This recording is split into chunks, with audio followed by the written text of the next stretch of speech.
সব শেষ হয়ে যাবে, এই দুনিয়াটাই ধ্বংস হয়ে যাবে। একজনের কোনো মরণ নাই, জবান খুলে বলেন তিনি কে? আমার নবী ডাক দিয়া বলেন, সাহাবীরা আমার কাছে মালাকুল মউত আসলে অনুমতি লাগবে। লাগবে না? লাগছে কিনা? নবীর কাছে মালাকুল মউত যখন আসছে কয়েকবার অনুমতি নিছে। দরজার বাইরে দাঁড়ায়, আসসালামু আলাইকা ইয়া রাসূলুল্লাহ। নবীজি বলেন, ফাতেমা দরজা। ফাতেমা দরজা খুলে তাকায় দেখলেন মালাকুল মউত আজরাইল দাঁড়ায় রইছে। কিন্তু ফাতেমা মালাকুল মউত আজরাইলকে কোনোদিন আর দেখে নাই। কারণ নিয়ম হলো মালাকুল মউত আজরাইলকে সবাই দেখবে না, যার মরণ হবে সেই মালাকুল মউতকে দেখবে। কিন্তু আল্লাহ বললেন, ও আজরাইল তোমার সিস্টেম পাল্টে দাও। আজকে ফাতেমার মরণ হবে না, আজকে হয়তো আমার নবীকে তুমি নিয়ে আসবা। কিন্তু নবীজি বলছেন দরজার বাইরে কে দাঁড়ায় আছে। ফাতেমা যদি দরজা খুলে দেখে কেউ নাই, নিয়ম হলো মালাকুল মউতকে সেই ব্যক্তি দেখবে যে মরে যায়। পাশে 50 জন থাকলে তারা 50 জন আর দেখবে না মালাকুল মউতকে, শুধুমাত্র যে মরে সেই মালাকুল মউতকে দেখে। এখন ফাতেমা দরজা খুলে যদি দেখে কেউ নাই, তখন মনে মনে ভাববে আমার বাবা অসুস্থ, জ্বর আসছে আমার বাবা কি বললো। আমার নবীর বেলায় এমন হতে পারে না। ও মালাকুল মউত আজরাইল দেখা দিয়ে দাও ফাতেমার সামনে। ফাতেমা রাদিয়াল্লাহু আনহা দেখলেন যার মাথা আকাশে, যার পা দুইটা জমিনে।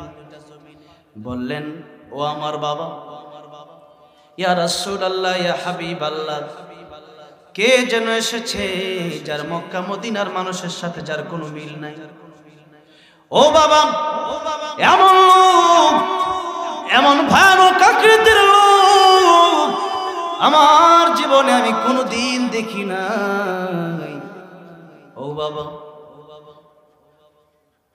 এমন লোক দেখি নাই। উনি কি? নবী বললেন মালাকুল মউত। নবী তাকায় দেখলেন মালাকুল মউত দরজার বাইরে দাঁড়ায় আছে।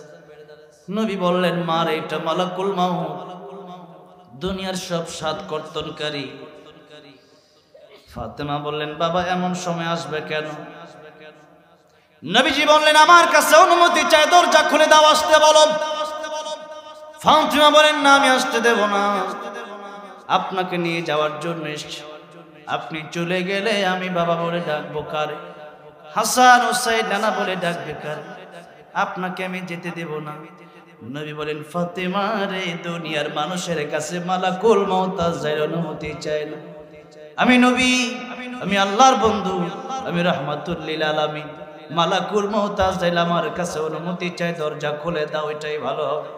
দরজা খুলে দেওয়া হলো। এখনো জান কবজ করেন।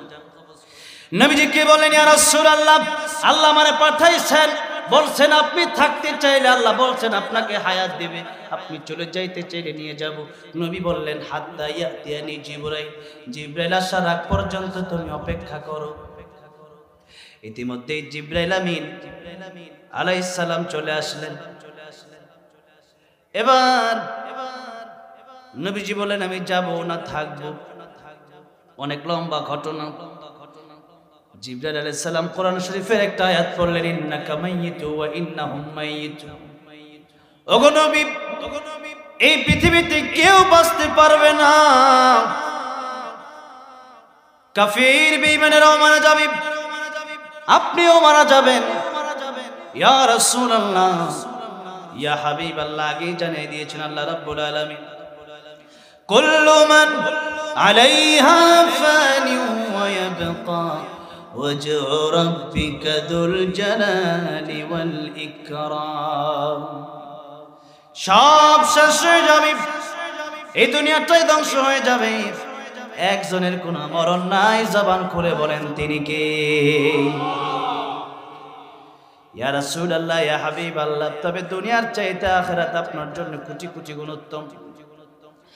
অনেক লম্বা ঘটনা আমি বোঝাতে চাই। নবীর কাছে মালাকুল মউত আজরাইল এসে অনুমতি নিয়েছেন কি নেন নাই? নবী বলেন, ও সাবিরা, আমি নামাজের পরে আমার কাছে মালাকুল মউত আসলে অনুমতি লাগবে, তা ঠিক, কিন্তু আমি ডান দিকে সালাম ফিরায়া বাম দিকে আমি সালাম ফিরাবো, এ গ্যারান্টি আমি নবী নিজেও দিতে পারবো না।